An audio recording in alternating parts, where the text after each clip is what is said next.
यदि आती है तो भारत का क्षेत्रफल 32.8 लाख वर्ग किलोमीटर है, जो विश्व के कुल भौगोलिक क्षेत्रफल से 2.4% है। तो भारत के क्षेत्रफल को सापेक्षिक स्थिति विश्व के अन्य देशों के साथ स्पष्ट है। वैसे विश्व में 7 बड़े देश हैं, तो भारत की स्थल सीमा रेखा अत्यंत विशाल है और इसकी स्थल सीमा रेखा तटीय सीमा रेखा के लगभग दोगुनी है। स्थल सीमा रेखा की कुल लंबाई 15,200 किलोमीटर है। मुख्य भूमि की तटीय सीमा रेखा 6,100 किलोमीटर लंबी है।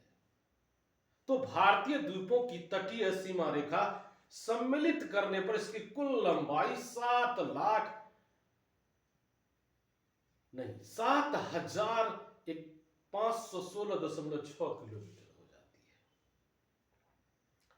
अब विश्व के 7 बड़े देश की बात यदि करें तो रूस, कनाडा, चीन, यूएसए, ब्राजील, ऑस्ट्रेलिया, भारत। तो भारत मोटे तौर पर त्रिभुजाकार है। इसके मैप को यदि आप देखेंगे तो यह त्रिभुजाकार है। इसका उत्तरी भाग चौड़ा है और दक्षिणी भाग लगभग 22 डिग्री उत्तरी अक्षांश से दक्षिण की ओर क्रमशः पतला हो गया है। और सबसे अंतिम भाग जो है के छोर पर भारत की मुख्य भूमि के अंतरिप से ले लिया गया। तो इसे कुमारी अंतरिप या कन्याकुमारी कहते हैं। तो भारत के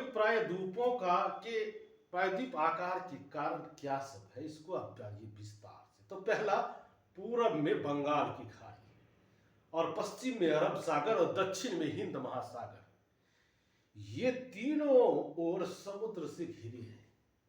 और इसी प्रायद्वीपीय आकार के कारण भारत की तटीय सीमा इतनी लंबी है कि हिंद महासागर के मध्य भाग में स्थित है।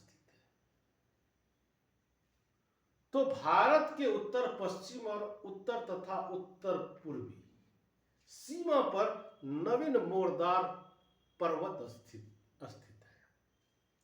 अब यहीं से जरा सा आगे निकलते हैं हम। अक्षांशीय एवं देशांतरीय विस्तार का प्रभाव क्या है। तो भारत का अक्षांशीय एवं देशांतरीय विस्तार दोनों लगभग समान है, 30 डिग्री है, किंतु भूमि पर दोनों में वास्तविक दूरी समान है।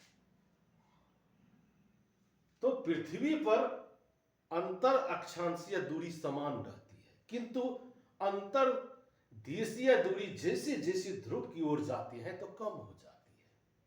तो भारत